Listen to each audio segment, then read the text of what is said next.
Episode 59. Mencoba pamer.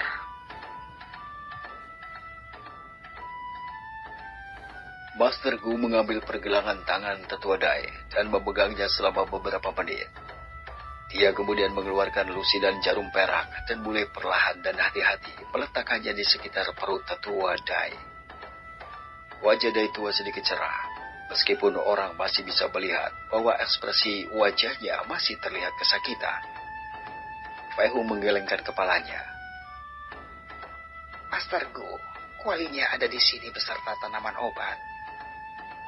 Beberapa pelayan membawa kuali, sementara yang lain membawa beberapa kotak kayu berisi berbagai tanaman obat di dalamnya.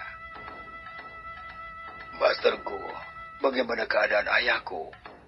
Tanya pria parubaya itu ketika melihat darah yang keluar dari mulut ayahnya berkurang, hingga hanya tersisa garis tipis darah yang mengalir di sudut bibirnya. Jangan khawatir, Wu Yun.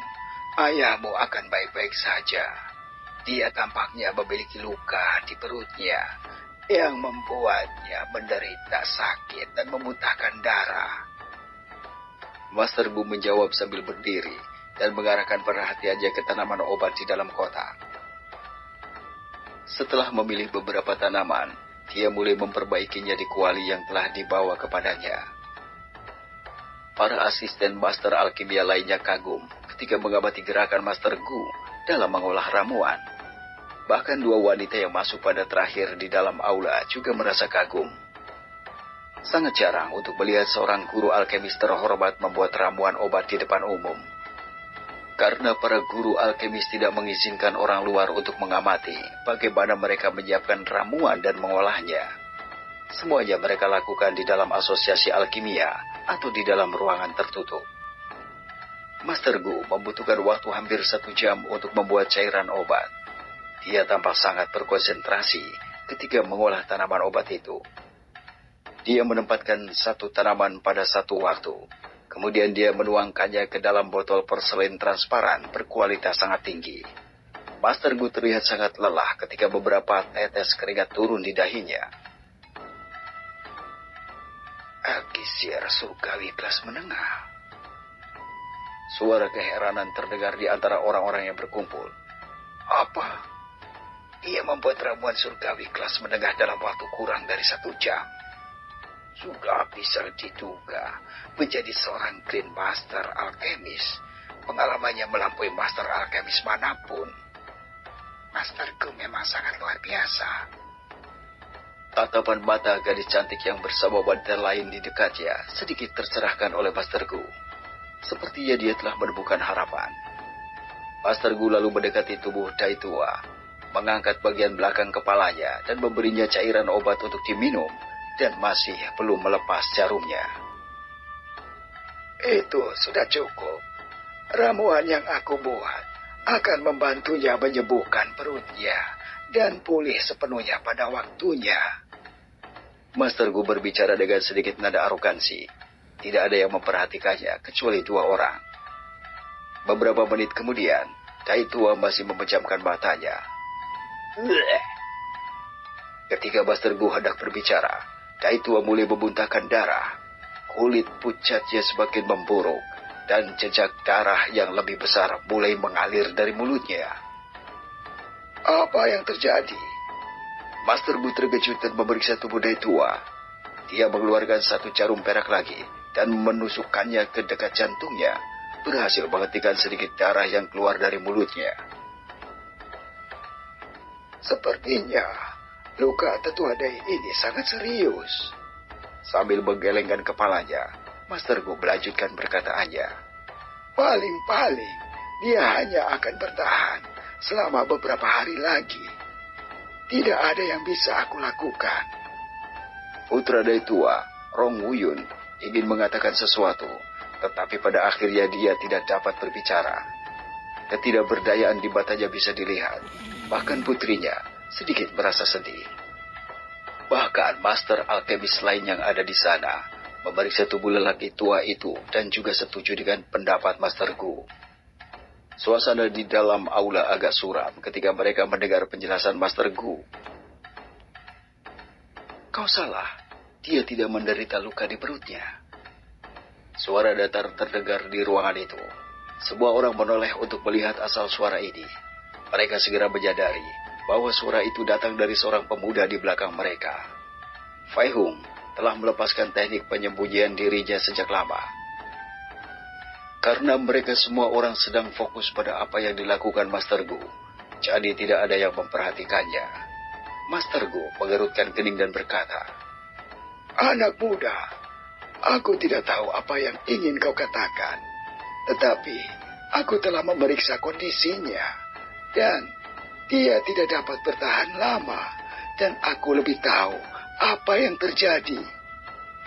Sebuah orang yang hadir di dalam aula menyangkal pernyataan Fei Hung dengan menggelengkan kepala mereka, sementara penghinaan melewati mata mereka. Fei Hung mengabaikan komentar Master Gu, sementara dia perlahan mendekat dan meraih pergelangan tangan Dai Tua. Dalam waktu kurang dari 10 detik, dia tahu persis dan telah mengkonfirmasi apa yang terjadi pada tubuhnya. Master Gu berasa tersinggung oleh perilaku Fei Hung ketika dia telah mengabaikannya. Selama ini, dia selalu sangat dihormati kemanapun dia pergi. Bahkan penguasa kota masih harus sedikit sopan padanya. Tepat ketika Master Gu ingin berbicara, dia disela oleh Fei Hung. Perutnya masih baik-baik saja, ginjal dan hatinya yang menjadi masalah. "Bodoh, kau pikir dirimu adalah master alkemis. Kau hanya anak kecil yang bahkan belum menumbuhkan rambutmu. Dan kau pikir dirimu tahu segalanya," ucap Master Gu dengan wajah murah memarahi Fei Hung ketika dia menyadari sesuatu. "Apakah kau berpikir bahwa jika kau mencoba pamer di sini, kau akan dapat menarik perhatian semua wanita muda yang ada di dalam ruangan ini? Jika itu yang kau pikirkan, sebaiknya kau lekas pergi dari sini." Ketika dia mengatakan kalimat terakhir, semua orang di tempat itu berpikir kalau perkataan Master Gu benar. Jadi mereka tidak menyukai Fei Hung yang hanya ingin pamer untuk mendapatkan perhatian para wanita. Bahkan dua wanita yang tidak jauh di sana tidak bisa tidak merasa sedikit jijik pada Fei Hung. Fei Hung memandang dengan tatapan lemah ke arah Master Gu. Dia terlalu tidak suka untuk berurusan dengan orang-orang yang sombong seperti dia. Meskipun dia mungkin bisa pergi tanpa ikut campur, tetapi Fei Hung masih ingin membantu orang tua itu. Bagaimanapun, itu adalah kehidupan manusia yang sedang dipertaruhkan. Terlebih lagi, jika ada orang yang dicintainya berada dalam situasi seperti itu, dia ingin ada orang yang membantu mereka. Fei Hung memandang Rong Wuyun dan berkata dengan nada acuh tak acuh, "Apakah kau ingin menyelamatkan ayahmu? Kalau begitu, biarkan aku menyembuhkannya. Jika aku tidak bisa, aku akan menerima konsekuensi apapun. Jika kau tidak setuju, maka aku akan pergi." Rong Wuyun telah bergerak lebih dekat ke tubuh ayahnya. Takut pemuda di hadapannya akan melakukan sesuatu yang bodoh dengan mencoba pamer. Ketika dia mendengar apa yang dikatakan Fei Hung pada awalnya, dia ragu-ragu. Tetapi mengetahui bahwa tidak ada lagi jalan, dia tidak bisa tidak berpegang pada harapan terakhir. Rong Wuyun mengangguk setuju. Fei Hung lalu mengambil satu set jarum perak yang ada di dekatnya.